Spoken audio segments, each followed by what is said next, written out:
Mesdames et messieurs, bonsoir. Vous regardez Top Benji, c'est l'heure de votre édition d'information, la principale de la soirée. Bon confort d'écoute à tous. Culture, économie en ouverture de cette édition d'information. Du 26 au 27 avril 2019, la gastronomie sera mise à l'honneur dans la capitale économique. Un événement, en effet, qui se veut être un centre d'expression entrepreneuriale est organisé dans notre commune. Reportage. Du 26 au 27 avril 2019, Port-Gentil abritera la première édition d'un événement gastronomique dénommé le Festival des grillades de Port-Gentil. À cet effet, une conférence de presse a eu lieu le week-end dernier à la mairie du 3e arrondissement de la commune pour situer les enjeux de cet événement.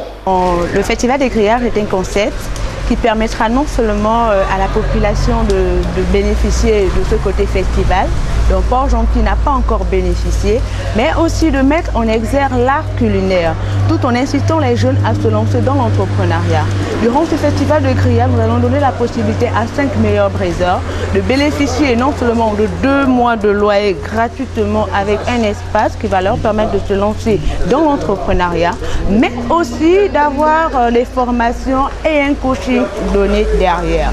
Bien sûr aussi valoriser l'art culinaire que nous avons dans notre province. Initié par 2 startups, à savoir Pragmatic Pro et AN Consulting, cet événement se veut être un levier d'expression entrepreneuriale des braiseurs professionnels et non professionnels. Non, malheureusement, nous n'avons pas encore de partenaires qui nous soutiennent. C'est 2 entreprises qui se sont mises ensemble pour créer ce concept qui est le Festival de grillades. Mais la porte elle est ouverte pour tout partenaire qui souhaiterait donner un coup de pouce, que ça soit moral, matériel ou financièrement, pour accompagner les jeunes dans l'autonomisation de l'entrepreneuriat durant ce festival de grillades.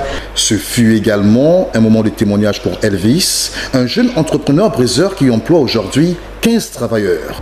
Ça me dérange un peu. Je ne sais pas pourquoi on ne s'intéresse pas à cette activité. On fait juste des pétroliers, pourtant on peut trouver son compte. Moi, en 16 ans, j'ai pu me marier dans cette activité. J'ai aujourd'hui 2 enfants. Je roule un beau véhicule grâce à cette activité de grillade. Alors, quand j'ai commencé, c'était 2 cartons, après 3, 5. Aujourd'hui, je suis à 10 et plus. Les inscriptions sont donc ouvertes à toute personne désireuse de prendre part aux activités de cette première édition du Festival de grillades de Port-Gentil.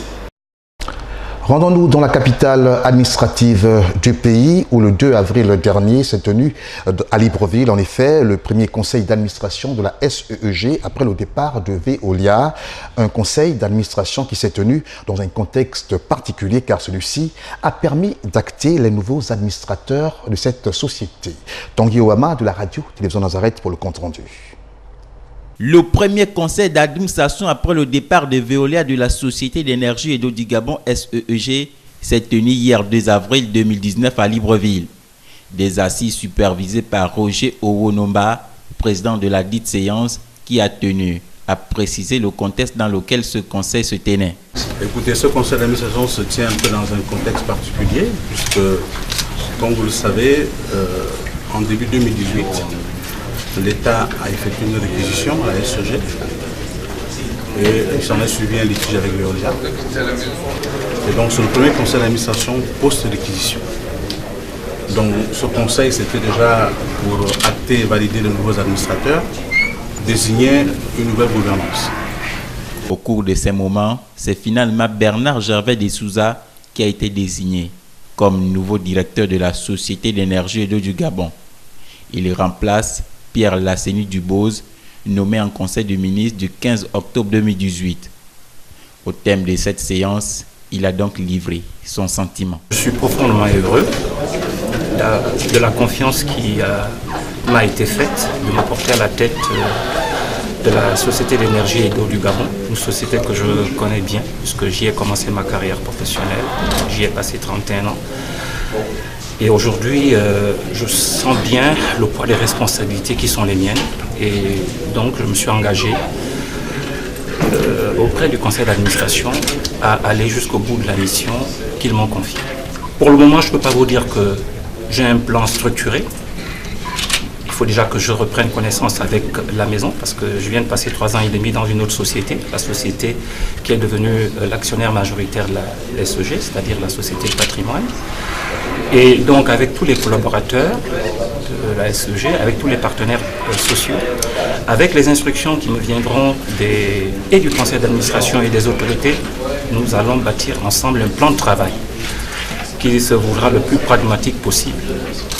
Le plus important étant que les usagers, les clients de la SEG voient tout de suite une nette amélioration.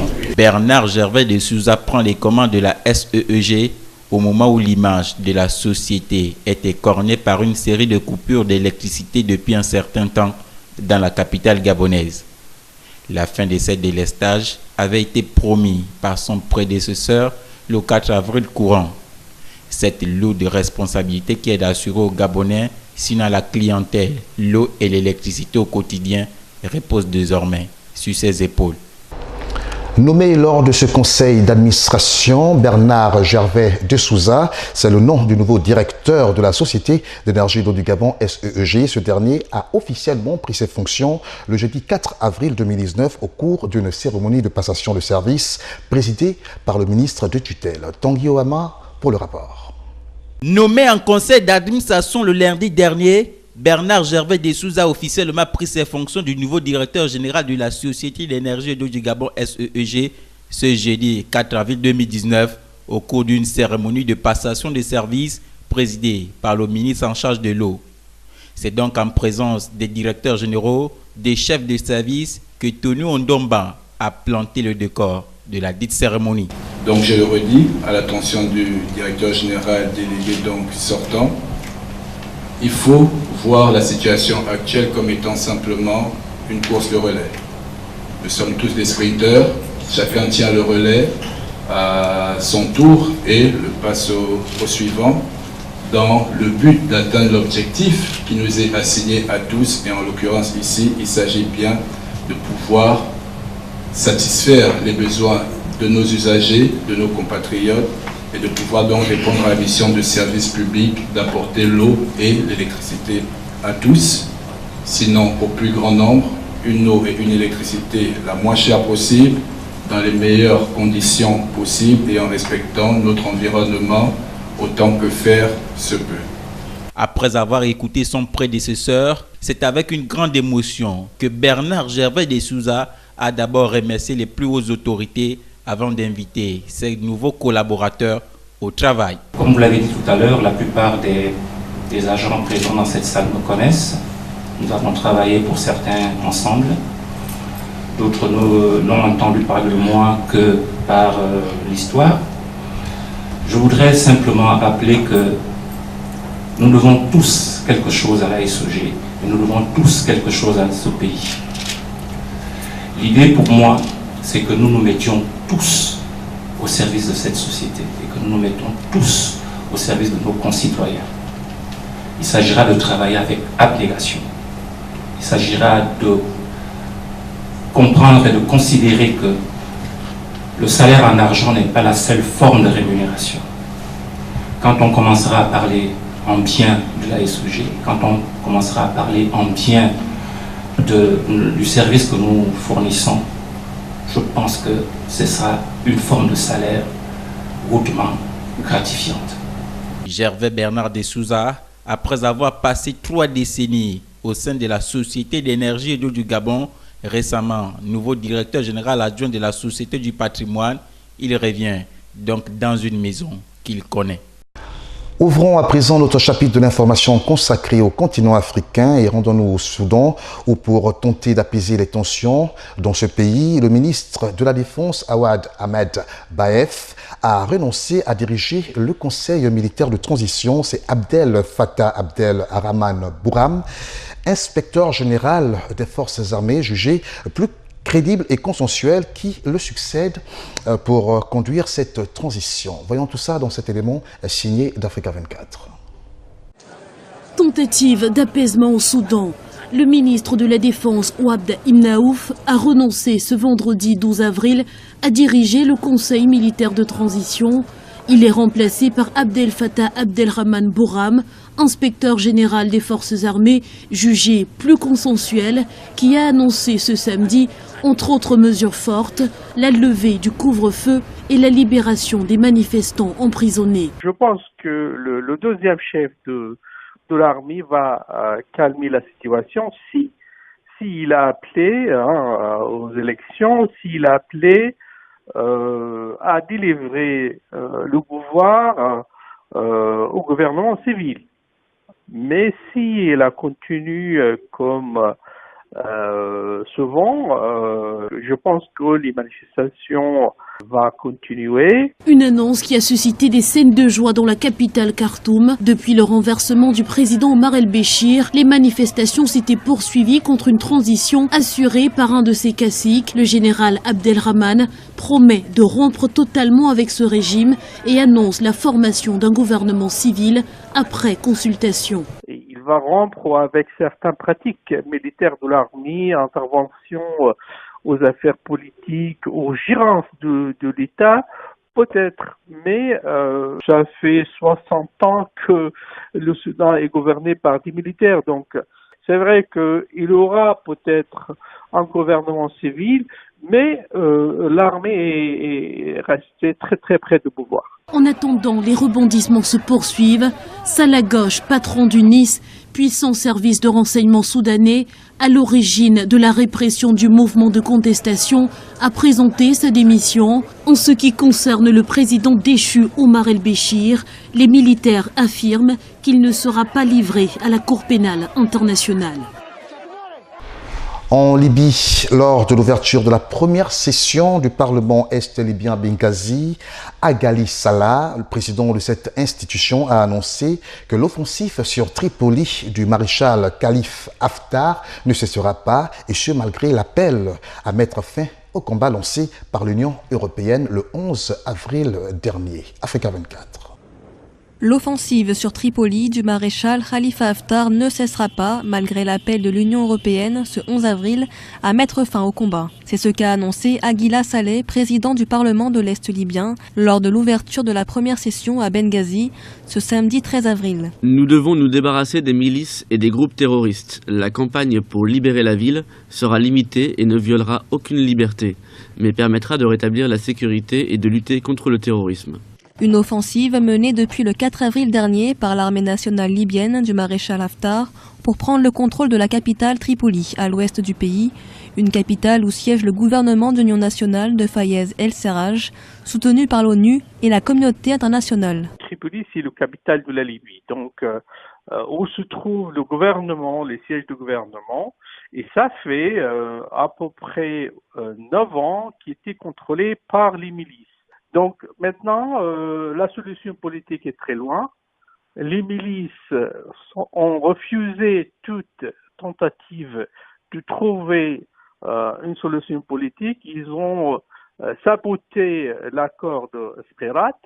Donc c'est le dernier recours de l'armée de libérer le capital de contrôle de milices.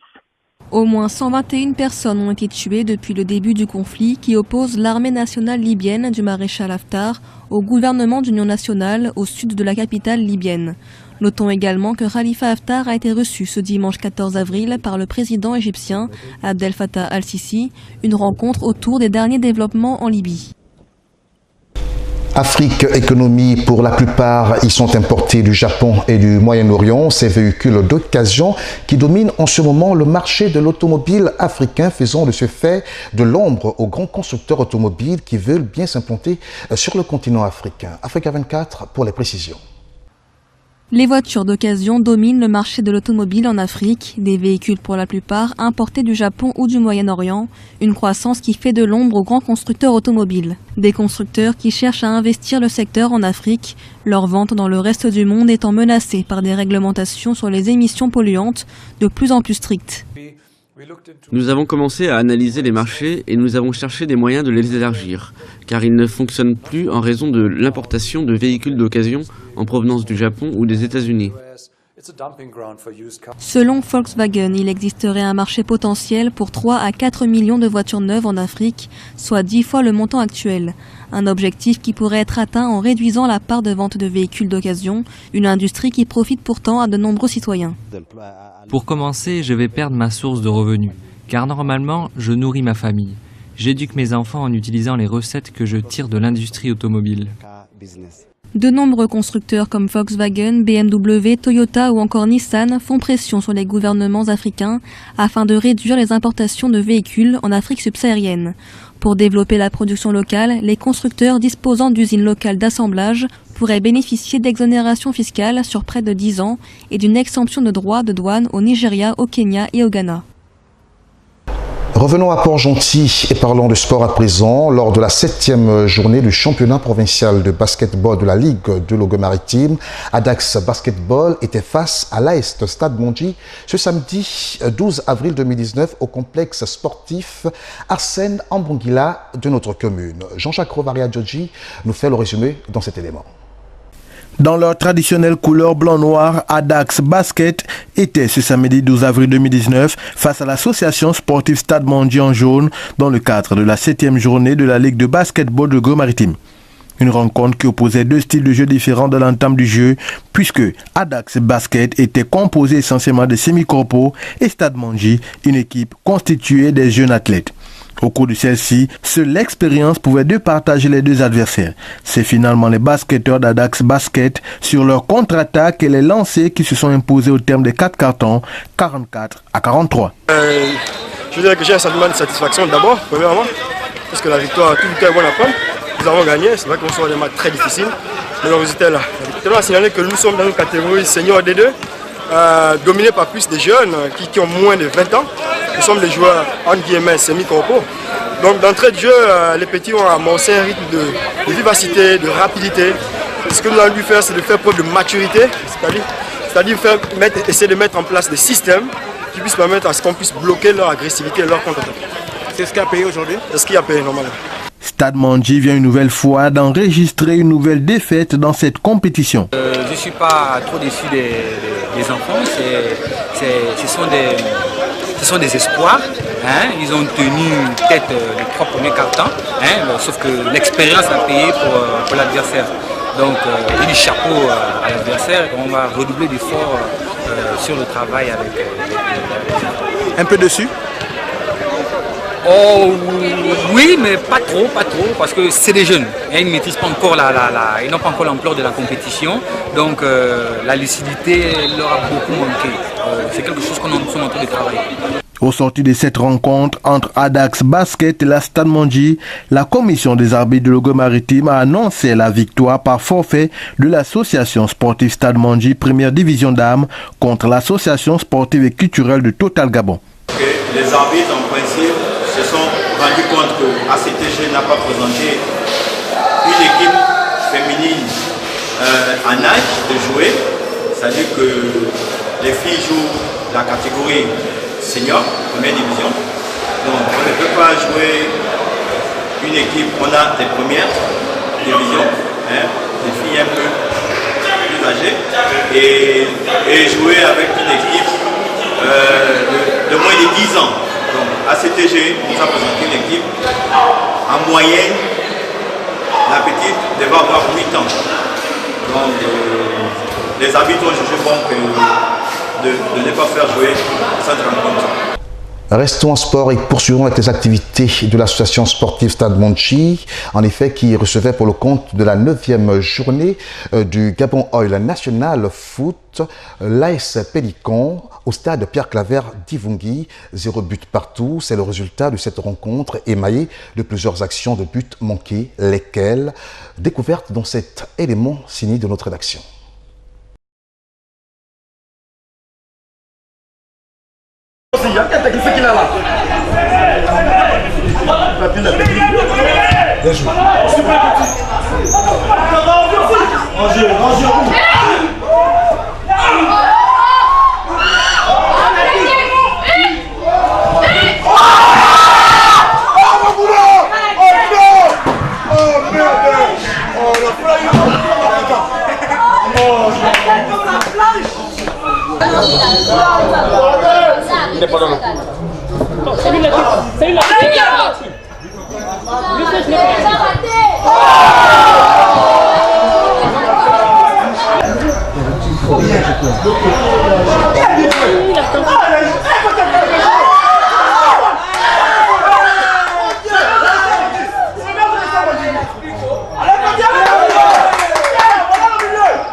Je suis satisfait d'autant plus que le Stade Mandi a manqué un penalty. Nous avons eu des opportunités, notamment en deuxième mi-temps de scorer, ça n'a pas été fait.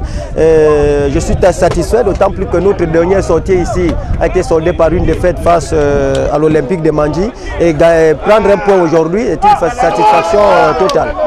La prochaine étape, on a 3 matchs à Lambaréné, Stade Mandi, Stade Migovéen et Olympique de Mandi. Donc on va pour jouer à la maison. Il nous suffira de prendre 3 points pour être assuré définitivement de jouer les playoffs. Oui, c'est dommage parce que je pense que nous faisons trois gros matchs lors de dans ce groupe avec Pélican. Dommage que cette même motivation, nous ne l'avons pas quand on joue contre les autres. Parce que là, nous ratons un penalty. Nous sommes un peu moins bons devant parce que nous avons des possibilités à marquer, on ne marque pas. Et puis bon, quand on regarde le contenu du jeu, c'est pas mauvais. Il faut continuer, notre destin est entre nos pieds, puisque nous avons le Stade Migovéen, nous avons Olympique de Mandi, puis nous avons Pélican. Je pense que déjà la confrontation qu'il faudra gagner, ce serait déjà contre le Stade Migovéen le week-end ici à Port-Gentil. Je pense que si nous gagnons ce match, nous aurons 3 points sur eux et il faudra confirmer sur l'Olympique de Mandi avant d'aller terminer la saison à Lambaréné contre Pélican. Pour la boucle de ce journal, les organisateurs du 10 km POG étaient dans la capitale économique ce 13 avril 2019 pour procéder à l'ouverture officielle des inscriptions et des séances d'entraînement. Plus de détails dans cet élément signé de notre rédaction. La 3e édition du 10 km POG aura lieu dans la capitale économique, c'est ce qu'annonçaient les organisateurs de cette course internationale.